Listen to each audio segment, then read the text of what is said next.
অনেকেই বলো nail extension করেছি দিদি, মানে অন্য জায়গা থেকে, নেলে না প্রচণ্ড ব্যথা হয়। আগেই বলে রাখি, নেল এক্সটেনশন করার জন্য কিন্তু যদি ঠিকভাবে নেল এক্সটেনশন করা হয় সেক্ষেত্রে কিন্তু নেলে কোনো ব্যথা হওয়ার কথা নয়।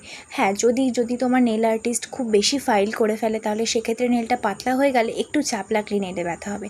তাই আমি সমস্ত নেল আর্টিস্টকে বলতে চাইছি বা সমস্ত ক্লায়েন্টদেরও বলতে চাইছি, তোমরা যার কাছে এক্সটেনশন করো না কেন প্রত্যেকেই বলবে নেলে যেন ফাইলটা কম করে, কারণ আমাদের মেন উদ্দেশ্য কিন্তু নেলটাকে পাতলা করা নয়, নেলটাকে খসখসে করা।